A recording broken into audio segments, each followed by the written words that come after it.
আসসালামু আলাইকুম। আমি এখন বানাবো খুবই সোজা দারুণ মজার একটা সুজির প্যানকেক ধরনের কেক বলতে পারেন কিংবা পিঠাও বলতে পারেন, যাই হোক। এটা কোনো তেলে ভাজা না, বাচ্চারা খুবই পছন্দ করবে। বিকালে স্ন্যাক্স কিংবা টিফিনের জন্য ঝটপট বানায় ফেলতে পারেন। তো আসেন দেখি শুরু করা যাক। আমি এখানে 2টা ডিম নিয়ে নিছি, এর মধ্যে সামান্য একটু লবণ দিব, একটু এটাকে ফেটে নিই।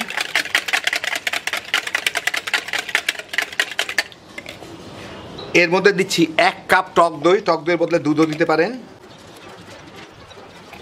এইটাকে একসাথে ভালো মতো একটু মিশাই নিই।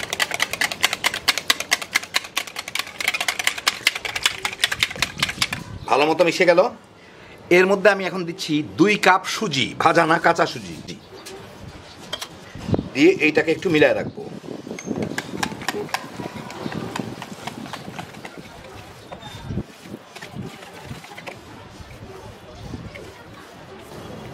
নিচ থেকে একটু ভালো মতো চেঁচে উঠাই দিতে হবে, যাতে নিচে কোনো দই কিংবা শুকনা কোনো জিনিস রয়ে না যায়।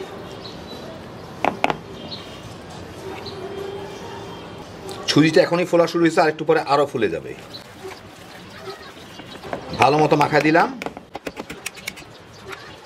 সুন্দর করে কাছায় নেই।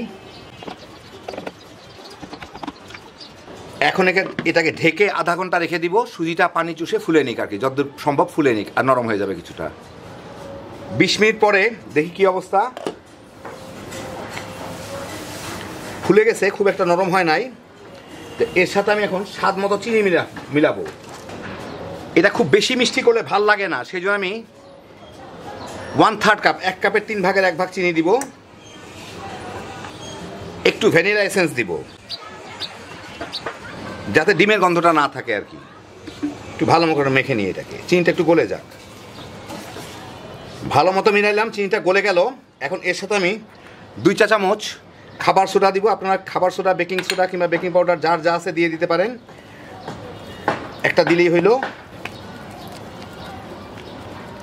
এটা কিন্তু দেওয়ার সাথে সাথে ফেনা ফেনা হওয়া শুরু করবে, ভিতর থেকে বাবল ওঠা শুরু করবে, কারণ এর সাথে টক দই আছে, টক দইয়ের সাথে বিক্রিয়া করে।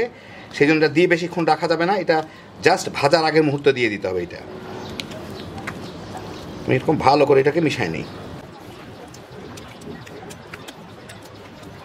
বাস মিশে গেল। এখন আমি এটাকে একটা পাইপিং ব্যাগে ভরে ফেলবো। আমি এখানে একটা পাইপিং ব্যাগ নিয়ে নিছি।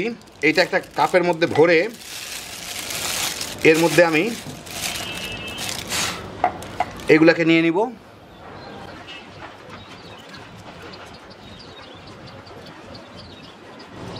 এতদূরই নেই। এখন এইটাকে আমি এটা দিয়ে ধরে দিতে সুবিধা হয় আর কি। কেউ চাইলে চামচ দিয়েও দিতে পারেন, এগুলো দিয়ে দিতে সুবিধা হয়। তো এটাকে আমি এখন ভেজে ফেলবো। আমি এখানে একটা ফ্রাই প্যান চুলার মধ্যে খুব হালকা গরমে রাখছি, ঢাকনাটাও দিয়ে রাখছি, ঢাকনাটা গরম থাকে। এর মধ্যে আমি সামান্য একটু তেল ব্রাশ করে নিব, খুবই সামান্য।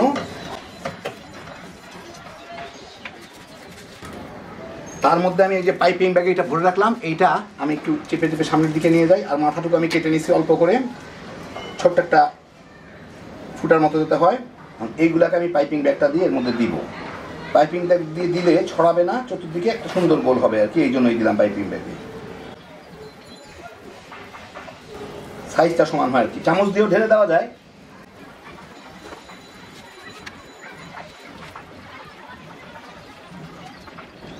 মোটামুটি সমান সমান সাইজ হয়। হইল। এখন আমি এটাকে একদম লো হিটেই ঢেকে 2 থেকে 3 মিনিটের মতো জাল দিব আর কি। চুলার জাল একদম কম।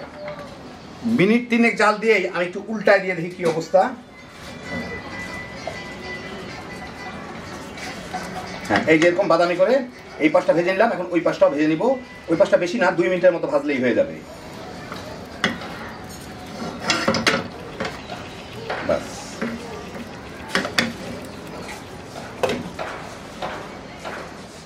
এই পাশটা প্রায় 3 মিনিটের মতো জাল দিলাম। দেখি এখন উল্টায় কি অবস্থা। হ্যাঁ, হয়ে গেছে। এগুলা কিন্তু বেশ ফুলে উঠে, যে দেখেন একদম গোল গোল, মানে মোটা মোটা হয়ে উঠে, ফুলে উঠে। এখন আমি সবগুলাকে উঠাই নিব। আমি এরকম একটা তারের জালির উপরে উঠাই নিব এগুলাকে, কারণ এগুলা থেকে কিন্তু গরম আছে, গরমে একটা বাষ্প বের হবে। বাষ্প বের হইলে প্লেটের মধ্যে নিলে এই বাষ্পটা কিন্তু প্লেটের নিচে লেগে যাবে এটা। তো সেই জন্য ঠান্ডা করার আগ মুহূর্ত পর্যন্ত, ঠান্ডা হওয়ার আগ মুহূর্ত পর্যন্ত আমি এটাকে এরকম একটা জালির উপর উঠে নিব, ঠান্ডা হলে একটা প্লেটের মধ্যে নিব। তো বাকিগুলোকে আমি ঠিক এইভাবে ভেজে নিব। তো এই দেখেন হয়ে গেল আমার সুজির প্যানকেক টাইপের একটা সুজির পিঠা। এটা একটু মোটা ধরনের হয়, একটা ছাঁচের মধ্যে দিয়ে সাধারণত করা হয়। তো আমার কাছে ছাঁচ নাই, আমি এমনি ভেজে নিলাম। আপনারা ওইভাবে ভেজে নিতে পারেন। আমি পাইপিং ব্যাগ দিয়ে দিলাম, আপনারা চামচ দিয়েও ঢেলে দিতে পারেন। ভাজা হইলেই হইল। খুব বেশি মিষ্টি হয় না এটা, কিন্তু খাইতে দারুণ মজার।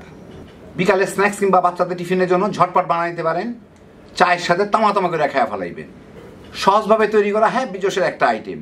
আল্লাহ আপনাদের সবাইকে ভালো রাখুন, সুস্থ রাখুন, নিরাপদে রাখুন। ইনশাআল্লাহ বেঁচে থাকলে আবার দেখা হবে। আল্লাহ হাফিজ।